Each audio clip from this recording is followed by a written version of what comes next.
Best huge Coronation Street spoilers for next week. What's next on the cobbles?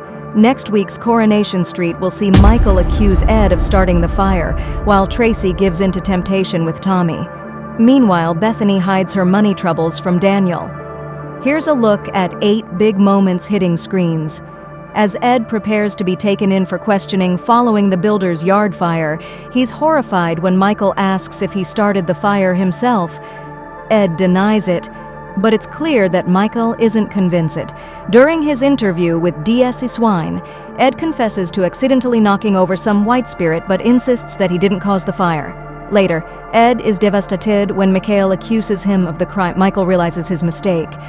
Furious about Ed's recent actions, Michael reveals that he's spoken to James and told him everything about Ed's gambling debts and the fire. However, Michael is shocked to learn from Craig that the fire was started by a dodgy electrical heater, and Ed wasn't responsible.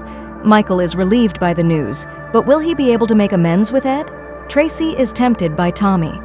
When Emma invites Steve to join her for the week in France, Steve is torn between spending time with her and making the most of his chance to hang out with his hero, Tommy Orpington. Having finally decided to visit Emma, Steve departs for France, just as Tommy arrives for work.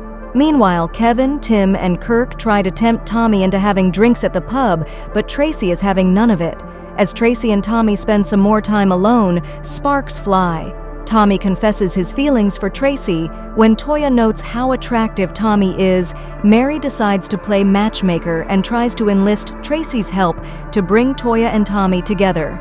Jealous, Tracy stops Mary's plan in its tracks and makes out to Toya that Tommy is a womanizer and she should stay well clear.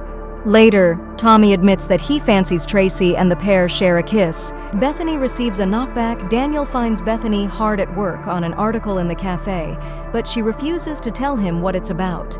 However, it turns out her hard work is all for nothing when Bethany's publisher tells her that they're not interested in her article.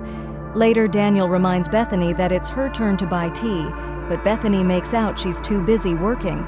Bethany checks her bank balance with concern, but hides the truth from everyone else. Bethany looks for other options. Bethany organizes a meeting with Suki from the Gazette in a bid for more work, but Suki reveals they have no opportunities available. Suki